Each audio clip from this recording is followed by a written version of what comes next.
special guest, a return guest, shall I say, Brian Deese, our NEC director, who's going to give some brief comments on the data out this morning, answer a couple of questions, and then we'll proceed from there. So with that, I'll turn it over to Brian Deese. Thanks, Jen. Good to be with you all today.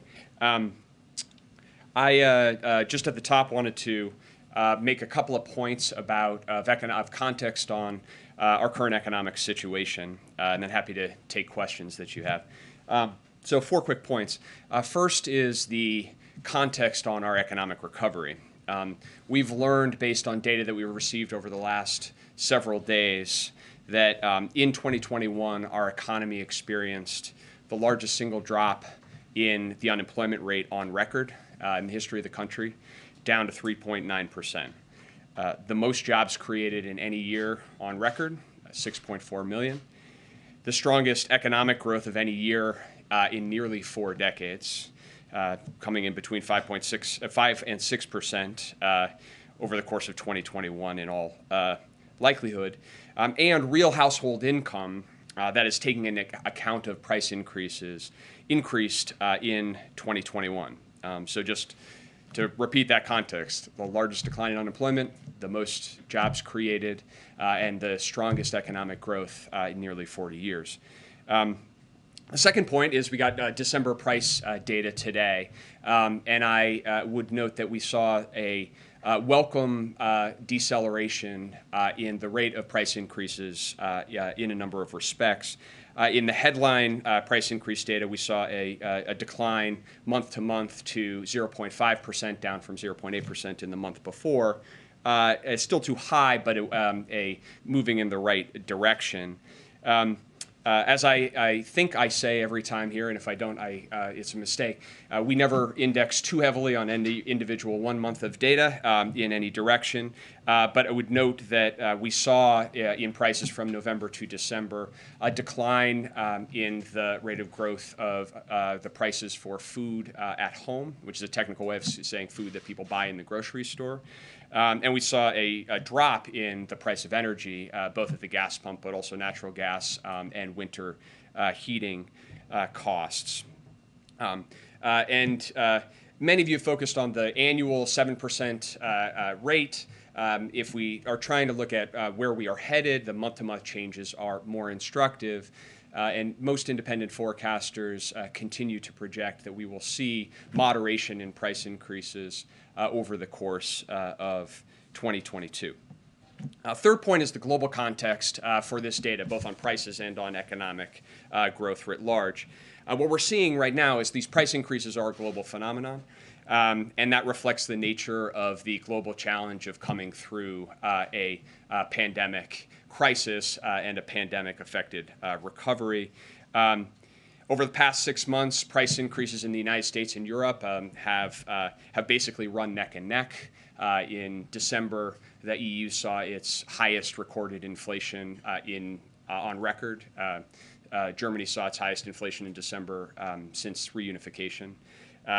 And so while there are differences but country by country, this is a global phenomenon and driven by these global issues, which comes to the fourth point, which is given the unique strength of the United States economic recovery, overall growth, as well as the labor market, we are well positioned to attack the challenges of prices and costs head on. And that's exactly what the president and this administration are doing. And it's his principal focus when it comes to the economy. As he laid out on Friday, his approach to attacking prices and costs are grounded in the premise that the right way to do this is to build on the economic successes that we have seen, not to abandon them. And that really means, with respect to what we in the administration and Congress can do, is to focus on how we can expand the productive capacity of the economy, how we can make sure that our economy can produce more goods and services more cheaply and easily across the country, get more people working, and get to the strong, sustainable growth that we are beginning to see. And if we can address these present challenges, we'll hopefully see going forward. The president's outlined a very specific three-part plan to do that around unsticking supply chains, protecting consumers, and promoting competition, and trying to actually reduce directly some of the most significant costs that Americans' families face. And obviously, key elements of the Build Back Better framework go directly at that issue.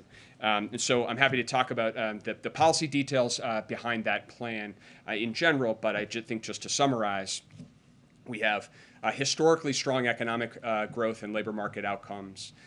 We saw some welcome deceleration, but price increases that are still too high.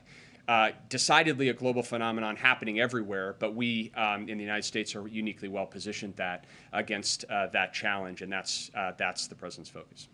All right, Jeff. Brian, thanks for coming today. The White House and other economists last spring and fall were talking about inflation being transitory, and I think at least the expectation when we were talking about it last spring was that it was going to be well taken care of by now. What did you get wrong? What did economists writ large get wrong? And why should Americans be confident when you say prices are going to get better later this year? So I think that if we look at the situation earlier in the year, a number of projections and forecasts have come out differently than we anticipated. If you look at employment, for example, virtually nobody was projecting that we would see unemployment fall as quickly as it has, and get to 3.9% by the end of this year. That's 4 years faster than the median forecaster. And so I think we've seen a number of unanticipated outcomes.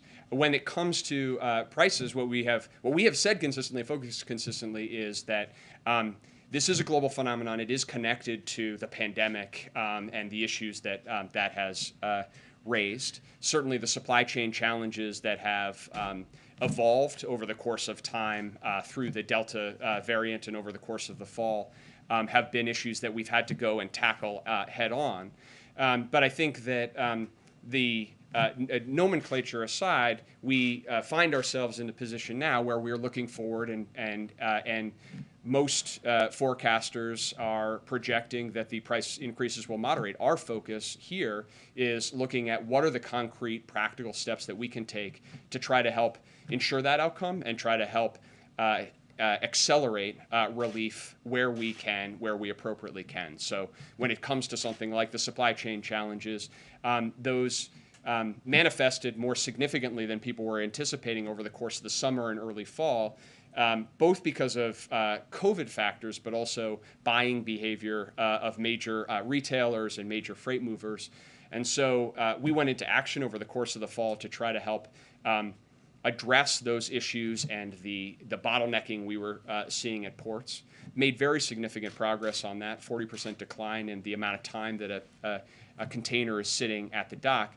And at the same time, we still have work to do on that front, which is why even this month we're going to take additional steps with ports across the country to set up inland locations to move products and impose new fees on empty containers that are sitting idle at our ports.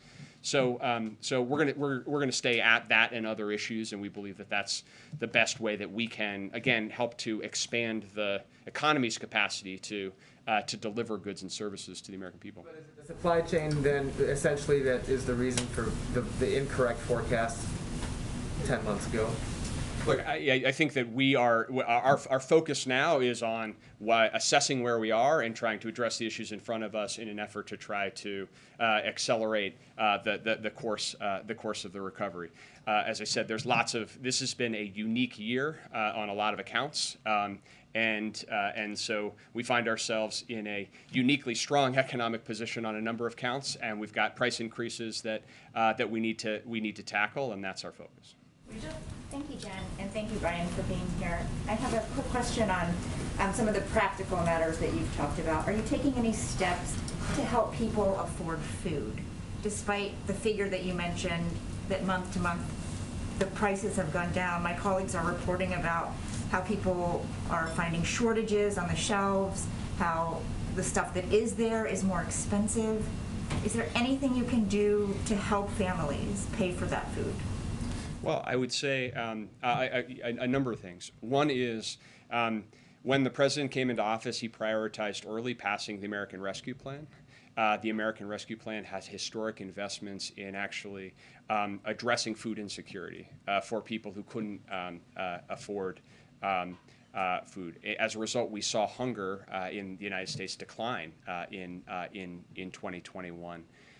It also included the child tax credit, another resource that are going directly to families to help address the typical costs that they face on a monthly basis. And as a result, we saw child poverty fall by 35 to 40% in America over the course of 2021. We saw, as I mentioned, we saw some welcome deceleration in the increase in the cost of food this month, and we're going to keep focused on those ways that we can address the typical pocketbook issues that the American people face. And this is one of the issues why the core economic logic behind the president's, behind the Build Back Better plan is important in this context. Because for working Americans who are benefiting from a strong labor market and more job opportunities, but also struggling with costs not only of food, but costs of childcare or the costs of health care.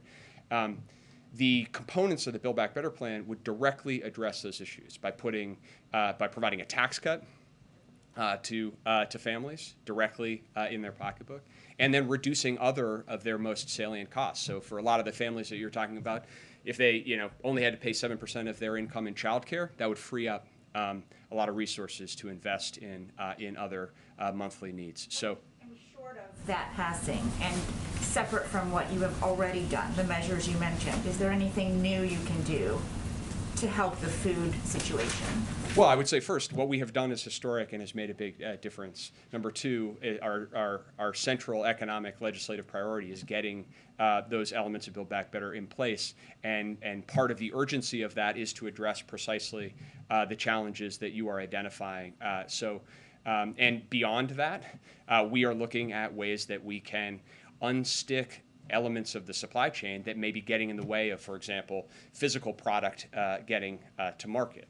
And certainly, we have seen over the course of this fall, we've seen concerns about product shortages in particular categories and otherwise. What we've seen overall, if you look at retail inventories, including grocery store inventories, they're actually higher now than they were pre-pandemic, so in a pretty healthy place. But that doesn't mean that there's logistical challenges at bottlenecks that may be localized. And to the degree that we can work with private sector companies and help, ease the challenges in their private sector supply chain, certainly we will remain open to doing that. I have one question on the global challenge, since you mentioned it, the president mentioned it today. Can you talk about how much you believe China's latest round of lockdowns and its zero case doctrine is having an impact on inflation, since obviously it's impacting the global manufacturing? And has the administration had any conversations with China about the factory workers, about the lockdowns? So there's no question that the global nature of the pandemic affects global supply chains and has affected the flow of goods across economies. One of the things that we did earlier this fall was actually set up what we call an early warning system, working with a number of our American companies that rely on sourcing input components or products from Southeast Asian countries to identify where there might be COVID outbreaks in those countries. And work with the State Department and USAID and the CDC on the ground in those countries to do what we can to actually help to stabilize the situation and reduce the potential impact of a shutdown or a lockdown or otherwise. With respect to China specifically and the current moment, we're monitoring it very closely as we assess the issue today. The lockdowns are most likely to have the effect isolated in China because the production facilities in those geographies are principally suppliers to the Chinese market. But the situation is fluid and ongoing, and something that we're monitoring in real time and working across the interagency, including the State Department and the CDC, to try to keep a handle on. Thank you. Brian, respecting that you said that prices are expected to moderate in the months ahead, Americans right now at the start of 2022 are setting their budgets. They're trying to figure out how much things are going to cost them, for themselves, and for their families. How much longer should Americans expect that they'll be paying these inflated prices? So what I can say is that in the context of a strong economy, most independent forecasters expect these prices to moderate over the course of 2022, and that's consistent with the administration's view. You have a president and an administration that's waking up every day and thinking about the practical actions we can take to try to help accelerate that. Protecting, unsticking supply chains, protecting consumers, make sure that consumers aren't being taken advantage of in a moment of uncertainty. So for clarity, that means by the end of 22 it's moderated, or we're kind of back to where we were before this by those projections? Well, if you look at the projections by independent forecasters, then you see moderation over the course of 22, and you get back to you get back to levels that are closer to pre-pandemic normal. But I think that in the short term, in the immediate term, I think we'll focus on the practical steps that we can take. Focus working with Congress, encouraging Congress to take practical steps that would have real concrete impact for those families in their lives right now, and delivering in practical, concrete ways. And I think that as we have seen with what we were able to get done in 2021 to deliver that type of relief directly to families, that can make all the difference, and that can really help to bridge this gap for families, and also help to get more people to work. That we continue to face real challenges where parents and other caregivers in this economy want to get back to work but are held back because of the cost of actually finding a quality way to take care of a kid or take care of an elderly parent. That's compounded by the pandemic, and us acting now to help address those costs for families would not only provide some peace of mind to those families. If every American family with kids knew they weren't going to pay more than 7% of their income in childcare, that would be a big weight off their shoulders. It'd also be a big benefit to the labor market by allowing more people to work as productively as they choose to. Thank you. Hi, thank you. You mentioned the port measures you're taking, setting up these off-site areas. Can you talk a little bit more about that? And the dwell fees, they've had that on hold for weeks at Port of Long Beach and Port of LA. Are you talking about imposing a dwell fee on other ports? In other words, can you give a little more detail on what you're talking about? Sure. Sure. We're going to go a little deep on ports, but this is exciting for me. No, it's good. I'm thrilled.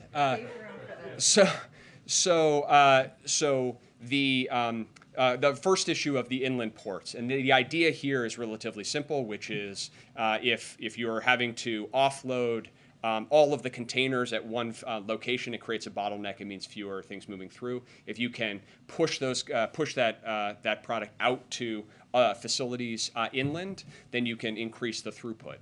We've taken steps at the Port of Savannah to open multiple ports, and we've seen real progress there, reduction in the backlog coming into the Port of Savannah quite noticeably.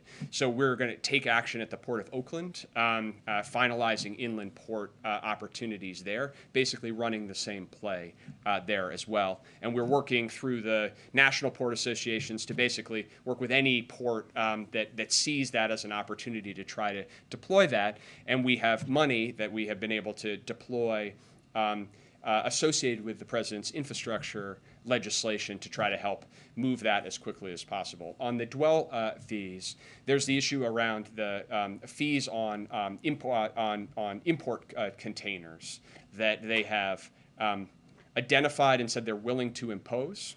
Just the threat of doing that was actually quite effective at getting the ocean carriers to move on their own and provide incentives, carrots and sticks to move that through.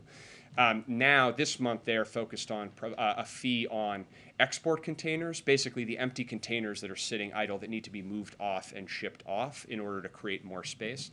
And they have announced that they will impose those fees by the end of the month. But as you know, part of the announcement of those fees is to give everybody an opportunity to figure out, is there a more efficient way to solve this than the imposition of those fees? But that's where things stand. Forgive me, both you and Jen, for asking about the Fed. On December 1st, you said that the president would be making choices in the coming days on the 1st. And you said that part of the reason to make those picks, which is so people could, quote, face squarely head on the economic challenges that we face, the governors can.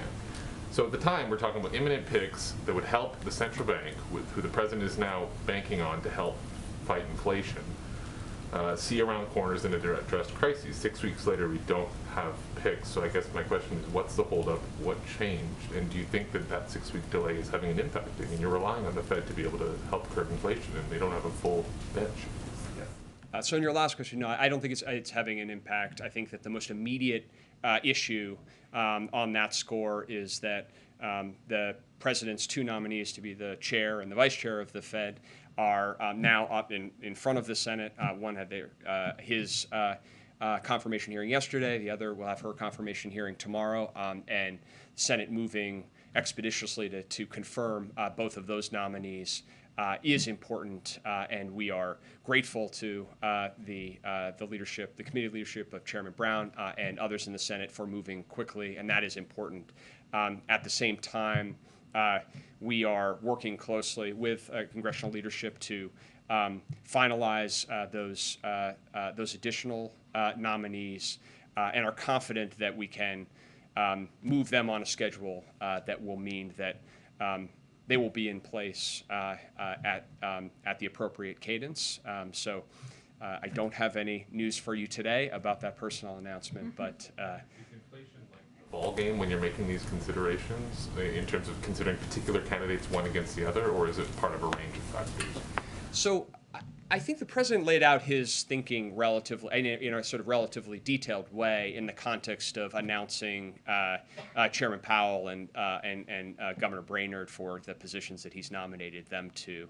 And I think that basic approach extends to the other chairs as well. So obviously, expertise, independent judgment, and proximity to the range of issues that the Fed is facing.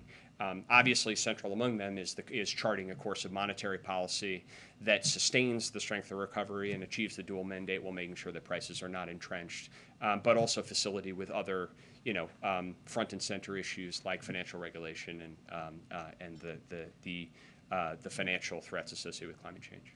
Mary and second, and then we'll have to wrap it up. You mentioned that you expect prices to moderate over the course of the year, but how worried are you that consumers and businesses are starting to expect inflation is here to stay and will act accordingly, especially as many workers aren't feeling any increase in wages due to the increase in prices? So it's a concern, and it's why you heard the president on Friday reinforce that the Fed should and needs to have the independence to act to make sure that prices don't become entrenched. I would say that if you look at the market, you haven't seen a noticeable move in long-term inflation expectations as of recently, and so it's a concern, but it's also part of why we think that acting in the way that we've laid out and respecting the independence of the Fed is the right approach. And I think that for the typical people who are working and thinking about their household budgets, for many of them, they've never seen a labor market that offers as many job opportunities as they have right now. For people in the bottom 40% of the income distribution, wage increases are up at historic levels, which creates new opportunities. And for many people, they are taking this opportunity to start new businesses and innovate. We've seen the rate of new applications for small businesses increase by 30%, and that's an opportunity for those people and the people that they will employ, but also a real driver of innovation and a signal of the health and the kind of economy and economic growth that we can drive if we keep at this.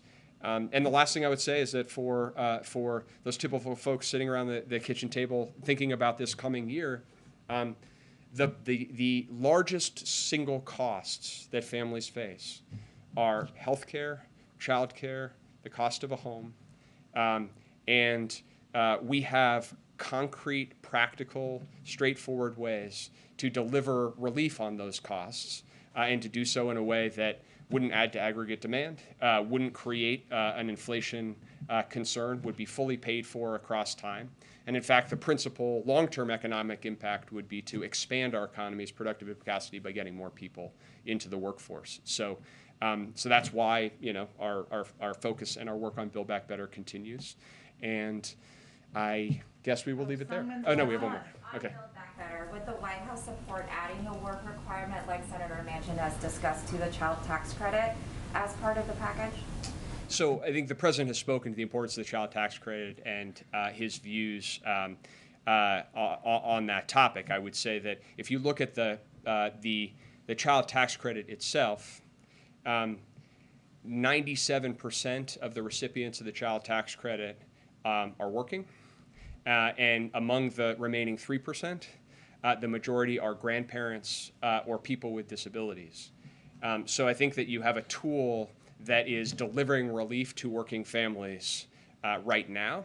And in fact, what we've seen over the course of 2021 is that as that tax cut was delivered to families, we actually saw labor force participation and the employment to population ratio increase, meaning that we saw more people get into the workforce. And that's consistent with evidence historically and in other countries where they have similar child allowances, where you see no evidence of a negative impact on labor force participation, and in some cases a positive impact because it frees people up to work more. So certainly the president is focused on how to get more people working and make sure that that people have opportunities in this labor market, and the child tax credit is actually a very well-designed tool to do that. At a minimum, the White House doesn't think it's necessary or it's redundant or as part of the package. Yeah, certainly the child tax credit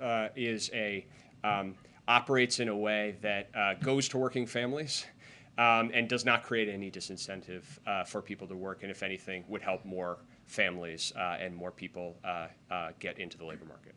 All right, Can thank I you, ask Brian. more about the global phenomenon? All right, kick it out. All right, last one, Raquel, on his way out. Thank you so much, Brian. What do you make of statements that the pandemic will not be the #1 public enemy for the global economy this year, but will be inflation, and how central banks around the world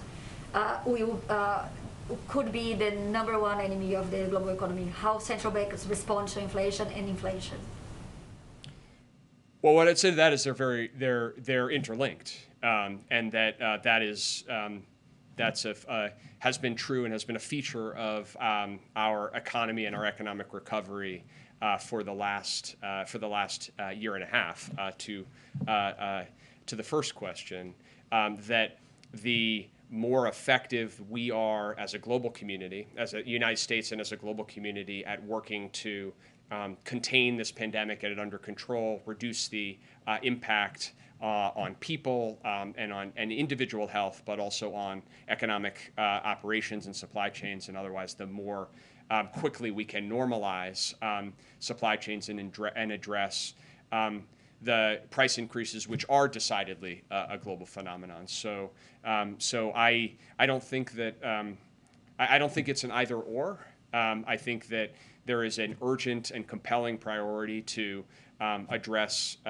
the COVID pandemic globally, which is why you see this administration and the president acting across the board, from vaccines to the other support that we're providing globally, and that the more effective we are at doing that, the more runway we'll provide for the global economy to grow while mitigating price increases. All right, thank you, Brian Deese. Thank you all.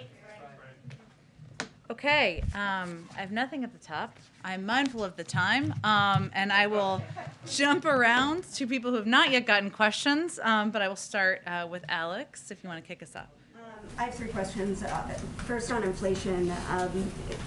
Brian talked a lot about needing to address snares in the supply chain, but you all have taken quite a few of those steps, and we're still seeing high inflation, shortages on shelves. So is this an issue that shows the sort of limitations of the presidency and the executive branch? Is this an issue that the president simply can't solve? I think what it shows, and you heard Brian talk about this a bit, is that it's a multi-pronged challenge. And he talked about, obviously, the steps we're taking to address supply chain challenges. And there's no question those have been impacted by the pandemic, have also been impacted by a huge increase of demand and retail purchases online that we saw across the course of the fall. So that is one challenge that we've been attacking head on.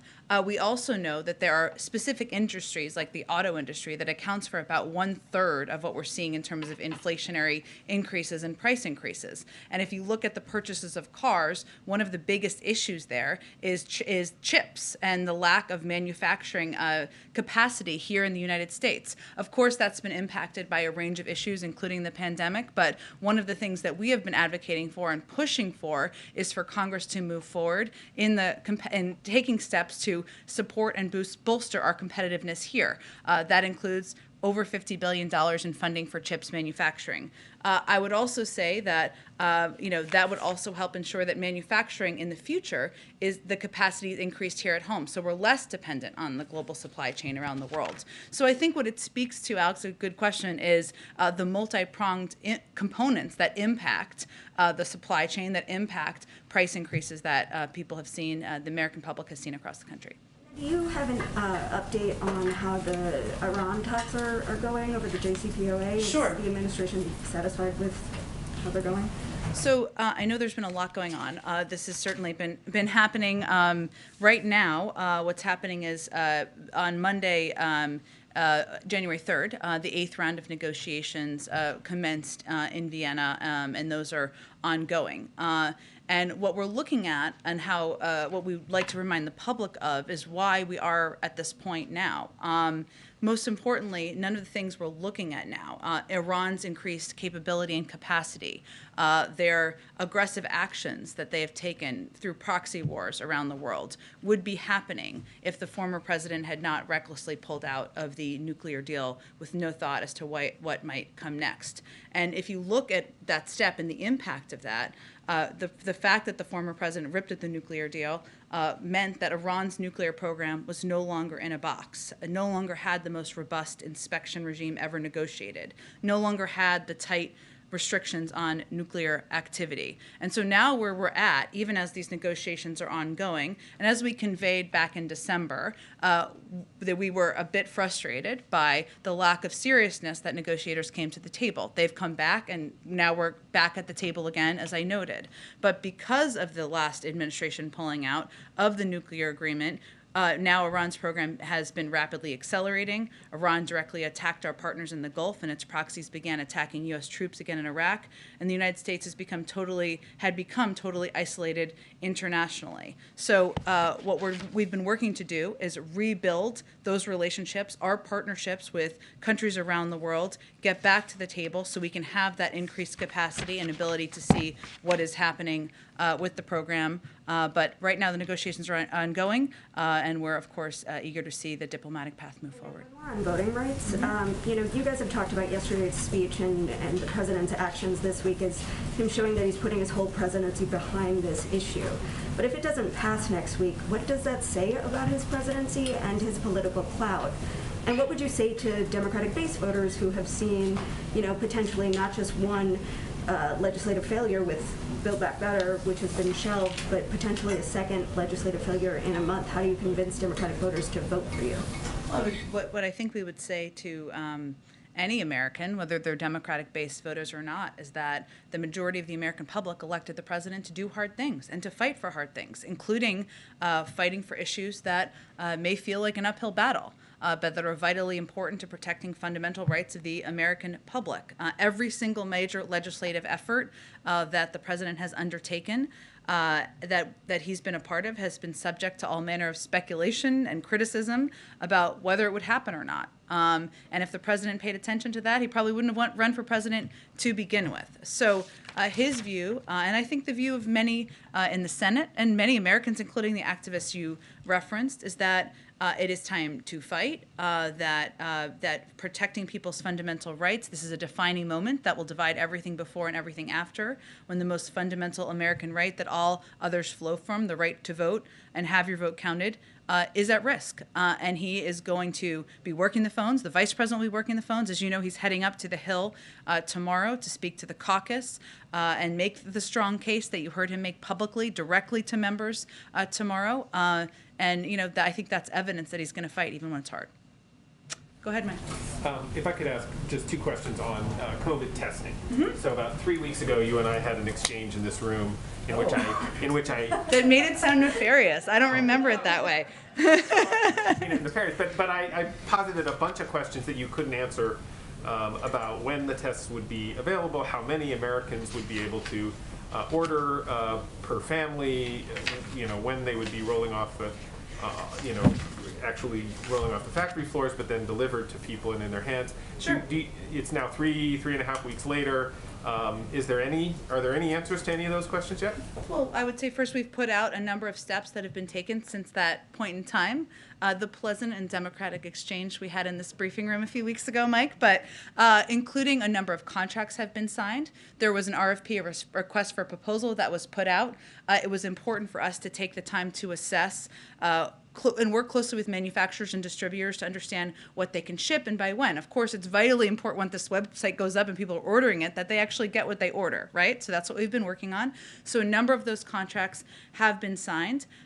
We expect that the first of delivery of these contracts will be arriving by early next week, which is a good sign. We expect to also have details, or everyone can expect we'll have details that we put out on the website, as well as a hotline later this week, more specifics about exactly the questions that you've been asking. So the American public can expect that later this week. And we also expect to have all contracts awarded for the $500 million over the course of the next 2 weeks. So that's the status of where things stand. I would also note that in that period of time, we've also been distributing 50 million tests to community health centers and rural health centers. We've also expanded our federal testing capacity, including right here in Washington, D.C., in New York, Philadelphia, New Jersey, other places that have been impacted. We made an announcement about providing additional funding and testing capacity to schools today. And tomorrow, the president will be providing an update on COVID and on our ongoing effort to fight the virus, and providing an update on more we're going to continue to do. So that's what we can expect, but I would say we've made a great deal of progress in the last few weeks. Just to follow up on that, Yeah. fair to say that you know, with half of January finished and the first of the doses beginning to arrive maybe by next week, that there's no way that 500 million tests are going to be delivered and in the hands of Americans by the end of this month. Well, that's why we said at the time that we would begin to get these tests, and they would begin to go out to the American public in January. And we're exactly on track for that.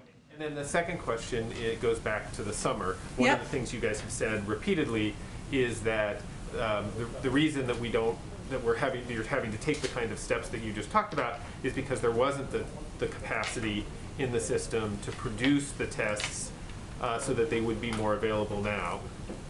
Back in the summer, when demand for tests dropped off because Americans were more interested in getting vaccinated, and the CDC was saying, hey, if you're vaccinated, you don't need to test, and so understandably demand dropped off. Why didn't the administration do what the federal government does in many emergency anthrax vaccines and others, which is to create a government market for tests and say to test makers in May and June of last year, we will guarantee that we'll buy a billion test kits, keep manufacturing them, don't stop. Why didn't the administration do that in the summer so that we would have been in a position this fall when Omicron hit to have the number of tests and you wouldn't have had to go through this process? Well, I would say there were steps and decisions that were made in the summer, including steps that we took in the early fall, which were to use the Defense Production Act to $3 billion worth to invest in the testing market. We expanded, in part as a result, the testing capacity by 4 times. We quadrupled the size of it. And we also took a number of steps through that period of time to expand the number of tests that were on the market. Obviously, the FDA works on their own process, but now there are 9 tests. There were far fewer, about half of that number, back in the summer. So there were a number of steps that were taken over the course of time, not just in December, not post-Omicron, to expand and build the testing capacity. Okay, Karen. Thanks, Jen. You mentioned that tomorrow the president's going to give an update on the COVID effort. Can you give us any more details on that? Is there going to be a major announcement? What will he be talking about tomorrow? Well, as you know, Karen, at every step in this process, and frequently, the president provides updates on how we're building on our capacity, right? Whether that is vaccine distribution or capacity at one point, testing capacity or supplies, PPE. So he will be building on that tomorrow. I don't have anything specific to preview for you in terms of the components at this point, but let me just give you a sense of kind of what we've been doing to address what we've seen, straining hospital capacity and needs as we've seen the surge in Omicron in recent weeks.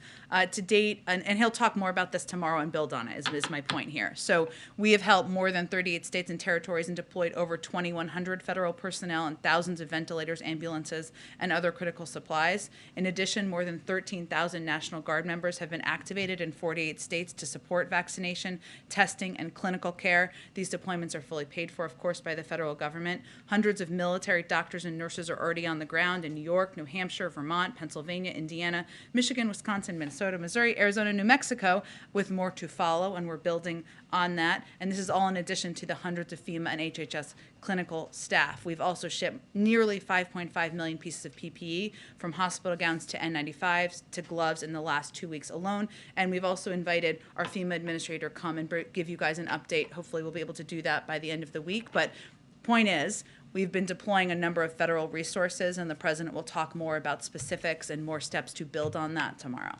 And one quick one on testing. Last year, the administration had announced there would be $10 billion going to schools for testing. Today, well, the president last week specifically brought up that $10 billion when he made a pretty forceful statement about keeping schools open. Today, the administration announced 10 million tests per month will be going to schools. What's the accounting for the $10 billion? Did schools use that? Is that money gone? And that's why there's now a need for these additional tests to be sent out directly?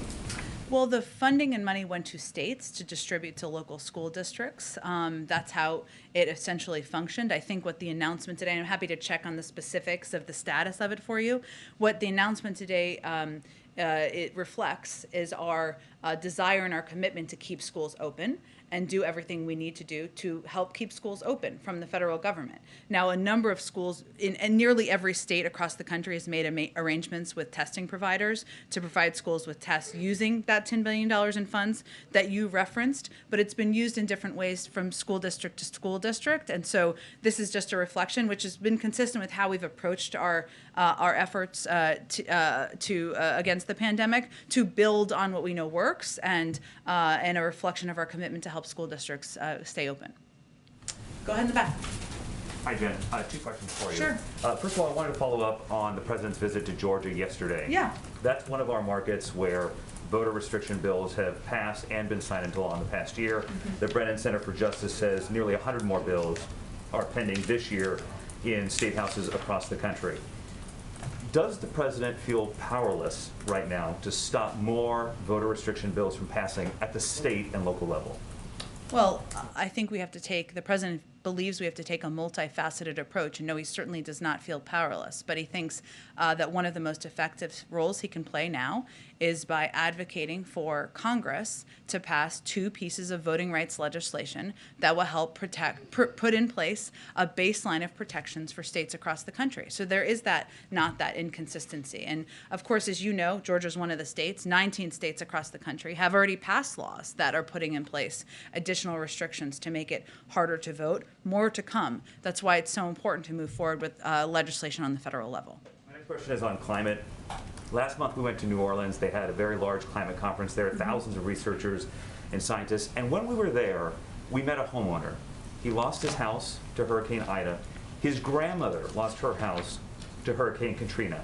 He blames climate change. He wants action now. Today, the White House announced a host of clean energy measures, but as the Washington Post reported on Sunday, nearly 3 dozen rules that would impact the environment at the Energy Department are delayed. The president's climate plan is stuck in the Senate at the moment. So does the president have a sense of urgency about climate? And if so, how is it not just important to the president, but urgent? Well, I would say that the president is eager to get climate legislation passed, and there's an enormous, historic, largest ever investment in addressing the climate crisis in his Build Back Better agenda and plan. Of course, he wants to get that across the finish line, but he is not waiting for Congress to act. That is why he has taken steps to tackle superpollutants, phasing down HFCs, rallied the world on methane in Glasgow, stood with auto workers and America's big car manufacturers to roll out plans to boost electric vehicles, put America on track to ensure that 1 of every 2 cars sold will be zero emissions within the decade. He's going to continue to take steps. He's taken a number of steps that he has the ability to take to address the climate, to adjust the climate crisis, and of course he wants to get his legislation across the finish line. I think the point you raised is a really interesting one. I mean, there is a startling statistic that something like 1 in 3 Americans is impacted by extreme weather across the country. You referenced a specific storm. There are storms that have taken place in the Northeast and the Northwest. It's devastating people's homes, people's communities, and it's also devastating local economies. And it's a reminder of why it's so important to act on this on climate. The president believes it's urgent. Absolutely. Go ahead in the back. Thanks. On Build Back Better, there was a lot of discussion about whether it would help or hurt the situation on inflation. Just noticed in the inflation statement from the White House this morning, there was no reference to Build Back Better. There was a reference to the American Rescue Plan.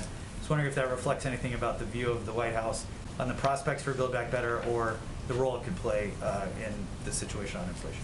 No, I would say that your colleagues here who are frequent this briefing room have heard us say more times than they can probably count the role of a number of economists in advocating for Build Back Better passing because of the impact it would have on lowering costs and addressing inflation. And ultimately how the American people experience inflation, as we were talking about when Brian Deese was here, is costs rising, whether it's the cost of meat or, which of course we say has a range of reasons for it, or the costs of goods they're purchasing. And for us, our objective and focus is on lowering costs, and the biggest costs, some of the biggest costs impacting the public are childcare, healthcare, elder care, issues that are addressed in Build Back Better. And one on COVID in the briefing this morning, Jeff said you're in the process of, quote, strongly considering options to make more high-quality masks available to all Americans, but I don't think they really got into specifics on that. Can you share any of the options that you guys are looking at on that? I don't have more details. I would just echo what Jeff said, is that we are strongly considering that and certainly want to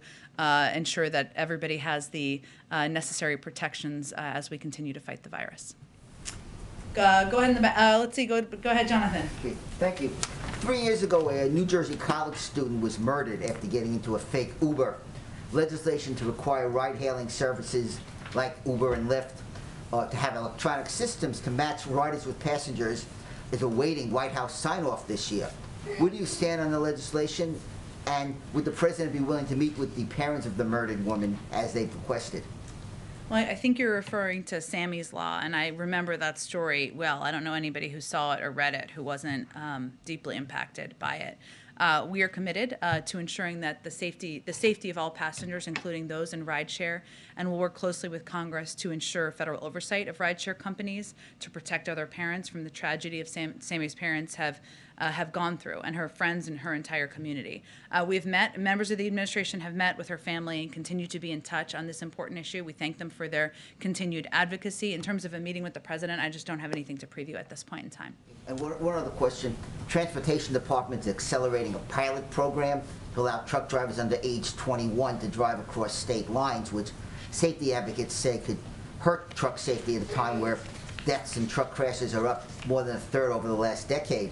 Why is the administration prioritizing that issue over other safety measures such as emergency braking, speed control devices, which the National Transportation Board has among its most wanted safety improvements? Well, we're certainly very mindful of safety. The reason this was included in the Bipartisan Infrastructure Act is because we need to address the shortage of drivers, which is impacting, of course, the transferring of goods and then the cost of goods on the shelves, right? So, but we are approaching this and ensuring it's implemented in a way that sets a high bar for safety and quality. Registered Apprenticeships offers critical structure on this front, which includes ensuring that training programs are held to defined standards and includes significant supervised and paid on-the-job training, including with skilled driving mentors. And all pilot participants in this program have to be trained on trucks equipped with cameras, automatic emergency brakes, and speed limiters. And we want to make sure it's as safe as possible while also addressing the need to have more drivers so that we can move more goods and lower the cost for Americans across the country. Did I get to everyone so far? Oh, go ahead. Oh, no, go ahead, go ahead. Thanks for the question, Jen.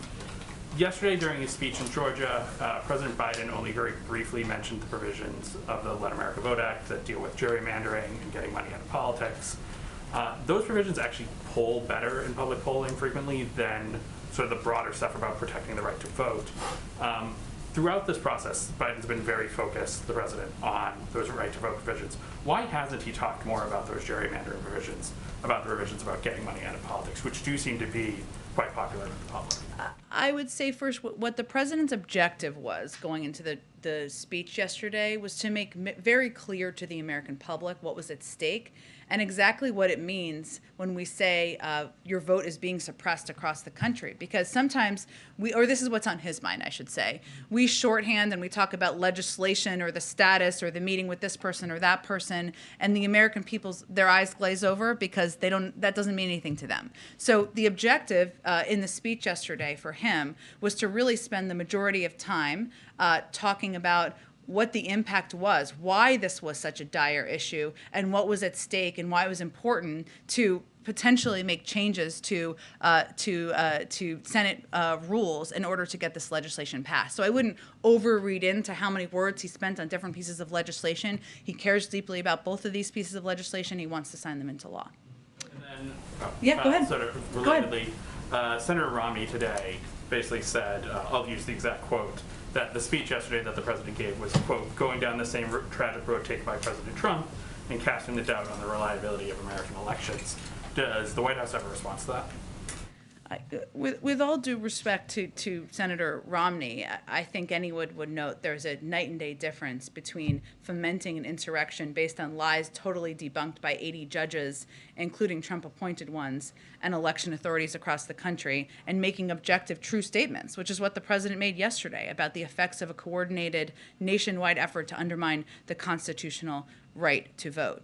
I know there has been a lot of claim of the offensive nature of the speech yesterday, which is hilarious on many levels, given how many people sat silently over the last 4 years for the former president.